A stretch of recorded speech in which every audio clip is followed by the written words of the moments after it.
Railway banking SSC की तैयारी करने वाले छात्र छात्राओं के लिए स्पेशल मैथमेटिक्स के सीरीज में कुछ प्रश्नों से रूबरू कराएंगे। आसान उम्मीद है आपके लिए लाभकारी साबित होगा। पहला प्रश्न है, ए और बी की वर्तमान आयु का अनुपात 7:8 है। यदि अनुपाती नियतन x मानते हैं तो क्या क्या कर सकते थे कि 7x हो गया और दूसरा कितना हो गया 8x हो गया। बोला अब से 6 वर्ष बाद, तो 6 वर्ष दोनों में क्या रहेगा जुड़ जाएगा। अब बोला 6 साल के बाद की जो अनुपात है 8 अनुपात कितना हो जाता है 9 हो जाता है। इस कंडीशन से आप किसका मान निकालेंगे x का मान निकालेंगे। आप सॉल्व करेंगे x का मान आपको कितना निकलेगा 6 निकलेगा। अब क्या बोला, अब बोला कि c की आयु a की वर्तमान की आयु से 10 वर्ष अधिक है। अच्छा a का आयु कितना होगा 7x है, इसका मतलब 7 से कितना 42। अब कहानी का कि c का जो वर्तमान उम्र है बोला a से 10 वर्ष अधिक, जबकि 42 तो 10 वर्ष अधिक मतलब कितना 52। जिस ऑप्शन में 52 है वही आपका क्या हो गया आंसर हो गया। यदि आप सेकंडों में या ऑप्शन से बनाना चाहते हैं दूसरे तरीका से क्या बनाएंगे, बोला कि c का वर्तमान आयु है, यहाँ कहानी का c का जो वर्तमान आयु है a से 10 वर्ष अधिक, इसका मतलब इस सब यदि c है तो a का वर्तमान उम्र इसमें 35 हो गया, इसमें 42, इसमें कितना 46 और इस कंडीशन से कितना अनुसार क्यों बोला a से c का उम्र 10 वर्ष अधिक है। अब चलते हैं क्वेश्चन के। क्वेश्चन बोला a और b का वर्तमान आयु 7:8 है। यदि पहला ऑप्शन को ट्राई करते हैं मतलब a 7 के वैल्यू में था तो 7 का वैल्यू 35 है, 1 का वैल्यू 5 तो ये हो गया कितना 35 तो दूसरा कितना 40। अब बोला 6 साल के बाद ये 35 साल में 41 हो जाएगा, ये कितना लगेगा 6। बोला दोनों का अनुपात 8:9 की होगा नहीं होगा। पहला ऑप्शन मेरा क्या हो गया क्रॉस हो गया। दूसरे ऑप्शन को ट्राई करते हैं। बोला कि सी यदि 52 साल तो ये कितना 42, कहने का मतलब 7:8 था तो 7 का वैल्यू कितना 42, 1 का वैल्यू कितना 6 तो ये हो गया कितना आपका 42 रही 8 से कितना 48। अब बोला अब से 6 वर्ष बाद 42 हो गया 48, ये 6 साल बाद कितना 48। अब बोला इन दोनों का जो अनुपात होगा ये होना चाहिए 8:9। इसको काटते हैं, यदि 6 से काटते हैं 6 8 48 6 9 54 8 अनुपात कितना 9 सेट हो गया। इसका मतलब मेरा आंसर क्या होगा 52। और दोनों तरीका में जो पसंद हो उस ढंग से आप क्या करें बनाएं। आगे चलो, आगे सवाल है, एक वस्तु की कीमत 20% कम करने पर इसकी बिक्री x% बढ़ जाती है, राजस्व की प्राप्ति में 25% की वृद्धि होती है, तो x का मान बताएं। इस तरीका में आपको हम सिखाए थे कि बस एक सूत्र यूज करना x + y + xy बटे कितना 100। इस फार्मूला में यदि दो को परसेंटेज दिया रहे और यदि फाइनल पूछे तो दोनों को जोड़ देंगे और दोनों को फिर क्या करेंगे गुना करके 100 से भाग करेंगे, आपका फाइनल परसेंटेज निकल जाएगा। अब बोला 20% कम करने पर कम हो जाए माइनस, फिर बोला x% बढ़ जाती है प्लस है, फिर प्लस दोनों का ना 20 गुना x बटे 100। अब बोला ये फाइनल लगा, बोला फाइनल 25%, फाइनल कितना 25। अब इसको हम सॉल्व करते हैं तो -20 + x की 20 जैसा मतलब -x/5 कितना 25। तो ये x वाले को करेंगे 4x/5 और इधर गया 20 जुट गया कितना 45। तो x का वैल्यू गया तो 45 गुना 5 कितना 4 तो 45 बचे 25 5 के 20 225 कितना 4। इसको भाग देंगे तो आपका कितना निकलेगा 56.25 आंसर। आगे चलो, आगे सवाल है आपके लिए, एक पहिया की त्रिज्या 7 सेंटीमीटर है 70 सेंटीमीटर है। एक पहिया एक निश्चित दूरी तय करते हुए 5 सेकंड में 10 चक्कर घूमता है, तो आपको निकालना है पहिए का चाल क्या होगा। क्या क्या कहानी का बोले, एक पहिया का त्रिज्या 70 सेंटीमीटर है, बोले एक पहिया 5 सेकंड में 10 चक्कर, बोला 5 सेकंड में कितना चक्कर 10 चक्कर लगाता है। अच्छा ऐसा करते हैं जब 5 सेकंड में 10 चक्कर लगाता है, एक चक्कर में कितना तय करेगा, तो एक चक्कर में जो तय होगा वो हो जाएगा 2π। क्यों ये साइकिल है, एक चक्कर में जो तय किया गया दूरी उसको बोलते हैं परिधि में 2π, मतलब 2 गुना 22 बटे 7 गुना कितना 70। इसको यदि सॉल्व करना है तो कितना हो गया 10 सेकंड का, तो 22 गुना 2 40 44 गुना 10 कितना 440 सेंटीमीटर।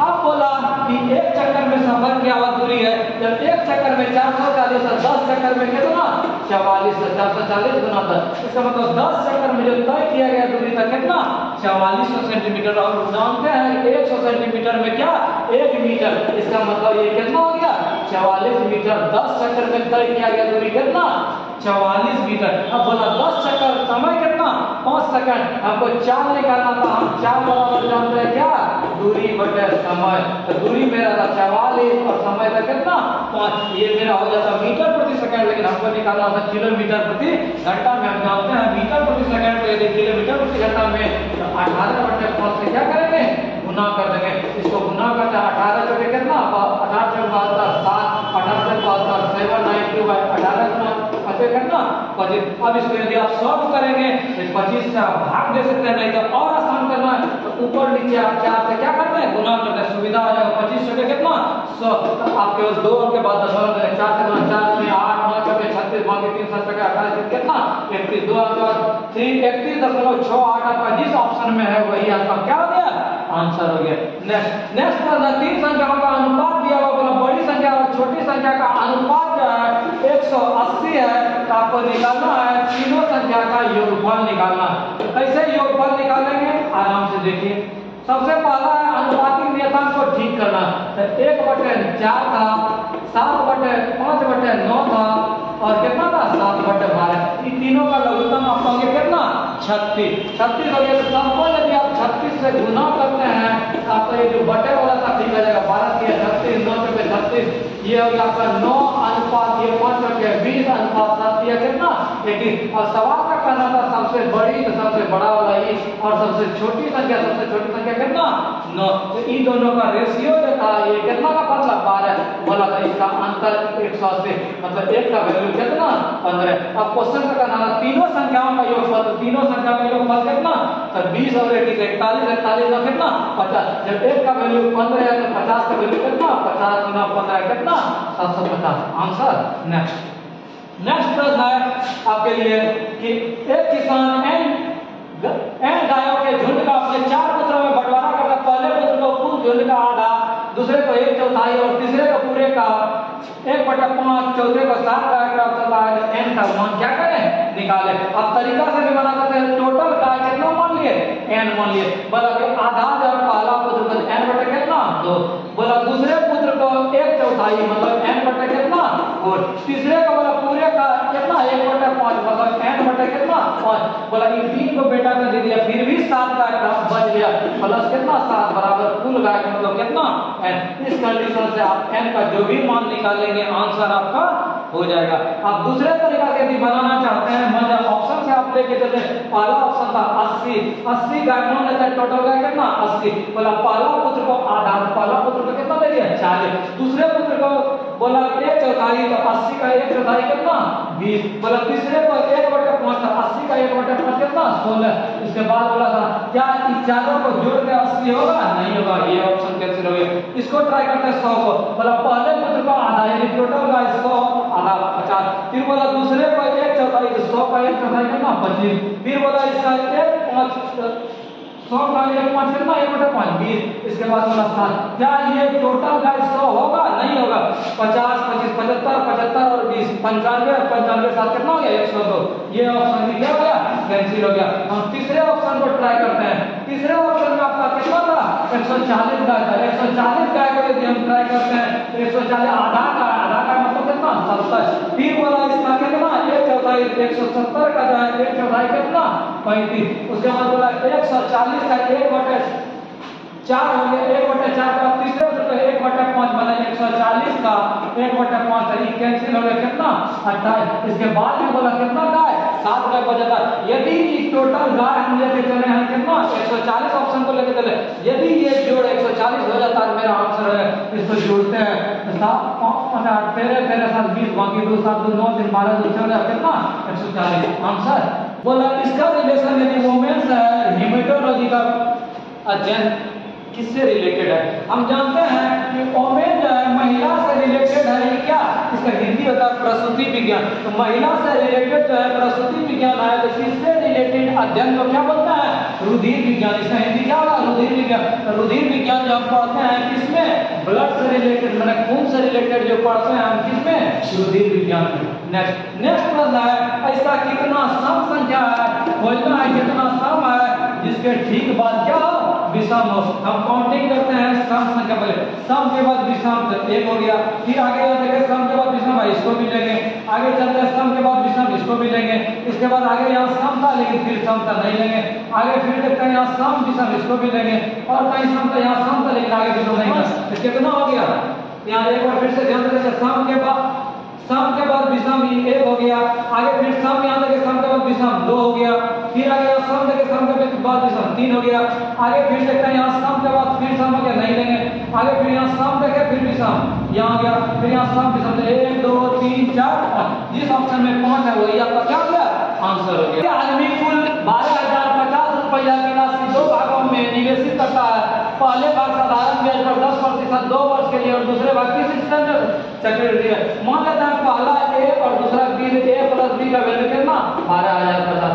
आगे कहानी क्या था, आगे वाला पहला जो है भाग जो है मतलब ए जो है तो साधारण ब्याज के रेशियो से, मतलब साधारण ब्याज का मतलब कितना 10% यदि होगा 2 साल 10 और 10 कितना 20%। और बोला दूसरा किस चक्रवृद्धि ब्याज से, चक्रवृद्धि ब्याज कितना होगा 10 प्लस 10 प्लस 10 गुना 10 बटा कितना 121%। बोला इसमें पैसा जो मिलता है और इसमें पैसा मिलता है दोनों बराबर है। बराबर का मतलब ये तो इंटरेस्ट था, मतलब ब्याज था। तो मूलधन 100% है, मूलधन तो ये हो गया 120, आई 100% बढ़ गया कितना 120, दोनों परसेंटेज कैंसिल। इसका मतलब ए बटे बी का वैल्यू कितना 121 बटे 120। ये क्या कर रहा था, अनुपात में आप पढ़े हैं, ए का वैल्यू 121 और बी का रेशियो कितना ले सकते हैं 120। अब बोला दोनों पार्ट यदि जोड़ते हैं तो आपको 241, इसका वैल्यू कितना 12,000 कितना, इसको यदि आप घटाते हैं कितना रुपया 50 रुपया।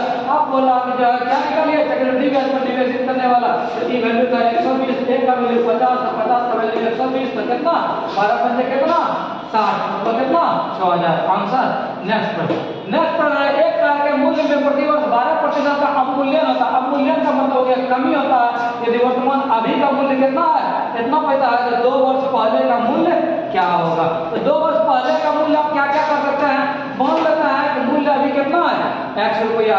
बोले x रुपया यदि था 12% मूल्य, इसका मतलब हो गया कि यदि 1 माइनस 12/100 का पावर कितना 2, अभी का दाम ये था, 2 वर्ष के बाद मूल्य हुआ, बोला इसका वर्तमान मूल्य कितना हो गया 7744/0। इस कंडीशन से x का मान निकाल लेंगे, जो भी होगा वही आपका क्या हो गया आंसर हो गया।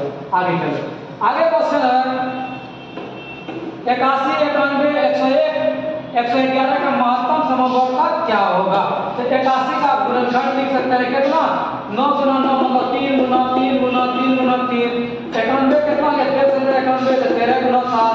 101 कितना हो गया 3 गुना कितना 35 और 111 हो गया कितना 1 गुना कितना 111 नहीं कटेगा। तो महत्तम मतलब जो सब में मिले, सब में कुछ नहीं मिल रहा था, एलसीएम महत्तम आपका कितना हो गया ये आंसर। आगे चले, आगे क्वेश्चन है आवर्त से रिलेटेड 2.56 का वैल्यू जो है निकालना था, बोला इसका मान क्या होगा। तो आप मान 2-3 तरीका से बना सकते हैं, कैसे कैसे बना सकते हैं उन चीजों को आप क्या करें देखें। तो पहला चीज हो गया 2.56 पर आवर्त था, 2.56 पर आवर्त था। यदि हम अलग अलग इसको करते हैं तो 2.0.56 पर आवर्त लिखते हैं। 2 बोला इसका आवर्त होता है 56/2 संख्या पर कितना 9। अब इसको ज्वाइन कर सकते थे कैसे 2.56 बटे कितना 99, जिस ऑप्शन में है यही आपका क्या हो गया आंसर हो गया। अब आपको तकलीफ हो रहा होगा कि इसको आप जोड़ लघुत्तम आप लेते, आपको अब सिंपल देते हैं 1 प्लस 1/2, इसको आप सब बटे लघुत्तम कितना 2, यहाँ 2 प्लस 1 मतलब 3 बटे कितना 2, फिर इसको आप भाग देते 1 गुना 1 बटे कितना 2। आप इतना मेहनत किए और क्या निकला इसका रिजल्ट निकला। यहाँ यदि ये दोनों जोड़ने का वाला पार्ट रहे, इसको केवल आप अटैच कर देंगे तो आपका यही देखिए आंसर हुआ। यही काम हम किए कि दोनों यदि लघुत्तम लेते फिर सॉल्व करते, इससे अच्छा तरीके से आप ज्वाइन क्या करते रद्द कर दे, आंसर आपका हो जाएगा। एक आदमी 2000 रुपए में 4 संतरा खरीदा, तो एक संतरा खरीदा क्या रुपए में 5 रुपए। इसका मतलब एक संतरा की बात यदि करते एक संतरा क्रय कितना 5, बोला 260 रुपए में कितना संतरा बेचे जो कि 30% लाभ हो। हम यदि विक्रय मूल्य निकालते हैं तो विक्रय मूल्य का सूत्र होता है क्रय मूल्य गुना 100 जो लाभ प्रतिशत, तो 130 बटे कितना 100, ये कैंसिल 5 दूनी कितना था, इसका मतलब 13 बटे कितना 2, मतलब एक संतरा का कितना हो गया, एक संतरा से भाग देंगे, एक संतरा का दाम कितना 6.5। अब हम आराम से निकाल सकते हैं कि 6.5 रुपया में एक संतरा, तो 260 रुपया में कितना 1/6.5 गुना कितना 260, इससे भी निकल जाएगा, दशमलव कट गया 13 × 5 65, 13 दूनी कितना 4, 13 दूनी 26, 5 से कट गया कितना 40 रुपये आंसर यदि आप इतना मेहनत नहीं भी करते तो आपका सेकंड नंबर तक कैसे एक संतरा का कितना दाम 5 रुपया, यहाँ तक आप निकालते कितना 13 बटे कितना 2। अब ऊपर वाला दाम हो गया, नीचे वाला संतरा आपको रुपया 260 रुपया मिला, ये 260 कैसे होगा 20 से गुना, नीचे भी कितना गुना 20 से गुना, ये हो गया रुपया, ये हो गया संतरा, इसका मतलब 260 रुपया में क्या संतरा 40 संतरा। आंसर क्वेश्चन है 12,000 रुपए की धनराशि 5 वर्षों के अंत में साधारण ब्याज 6,000 होता है। अच्छा साधारण ब्याज यदि 6,000 होता है हम दर निकाल सकते हैं, दर बराबर क्या ब्याज गुना 100 बटे मूलधन और गुना समय। 6 दूनी 12,000, 5 दूनी 10, इसका मतलब दर मेरा कितना प्रतिशत 10%। आप 2-3 तरीका से बना सकते हैं। तो बोला आपको चक्रवृद्धि ब्याज निकालना है, जब 10% है 10% का मतलब 10 बटे 100 माने 1 बटे कितना 10 रुपया बढ़ के 11 टका, 10 रुपया बढ़ के 11 रुपया, 10 रुपया बढ़ के कितना 11। इसका मतलब इसको गुना करेंगे 1000, 11 गुना 11 13 से कितना 31। इसका मतलब हो गया कि 1000 रुपया बढ़ के 1331, तो चक्रवृद्धि ब्याज 1000 की कंडीशन में कितना 331 रुपया। आप पैसा बोला तो आपके पास 12,000, तो इसका 12 गुना पैसा भी होगा कितना 12 गुना। आप यूनिट डिजिट से भी बना सकते हैं, 2 गुना 1, जिस ऑप्शन में 2 है वही आपका क्या हो गया आंसर हो गया। आप दूसरे तरीका से भी बना सकते हैं, कैसे 12,000 रुपया मूलधन हो गया, चक्रवृद्धि ब्याज का मतलब मूलधन गुना 1 जोड़ 10 बटे 100 पर पावर समय माइनस कितना 1। इसको भी आप सॉल्व करेंगे, जो भी होगा वही आपका क्या हो जाएगा आंसर हो जाएगा। आगे चलो, आगे क्वेश्चन है आपके लिए अलजेब्रा का। अलजेब्रा क्या है बोला 108 गुना 108 गुना 108 माइनस 98 92 गुना 92।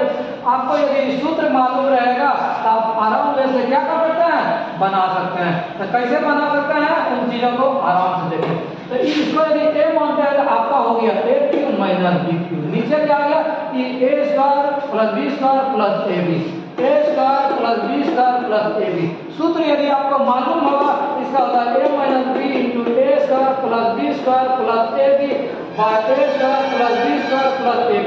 ये दोनों कैंसिल, मतलब a माइनस क्या b, केवल ये दोनों को घटाना था। आप 108 में क्या 92 नहीं घटा सकते हैं, 6 है यहाँ कितना 1, जिस ऑप्शन में आपका 16 है वही आपका क्या हो गया आंसर हो गया।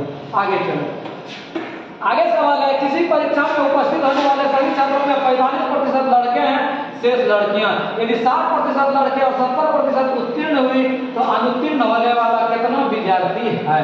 क्या क्या हम करेंगे, सबसे पहले मान लेते हैं यदि 100 विद्यार्थी है या 100 विद्यार्थी है, इसमें बोला 45 गो लड़का है, 100 विद्यार्थी लिए 45 गो लड़का, तो गर्ल कितना हो गया 55 हो गया। ठीक है, आगे बोला यदि 60% लड़का और 70% लड़का उत्तीर्ण, आपको फेल होना नहीं, जब 60% लड़का पासे करके फेल कितना कर गया 40%, 40/100, और फेल लड़की कितना कर गया 70, पास किया 30%। यही विद्यार्थी क्या किया फेल के इसको 100%, 20 दूनी 40, 20 पंजे 100, 5 9 45, मतलब लड़का कितना 18, ये कैंसिल ही कैंसिल, 5 दूनी कितना 10, 11 बटे 55, इसका मतलब 11 दिया 33 बटे कितना 2, इसका मतलब कितना 16.5, इसका मतलब 18 और यहाँ 16.5, ये दोनों क्या कर गया फेल कर गया। 18 और 16 जोड़ने कितना 34.5, और हम मजे तक टोटल विद्यार्थी 100, जब 100 में 34 फेल करे इसका मतलब आपका कितना विद्यार्थी फेल कर गया 34.5%।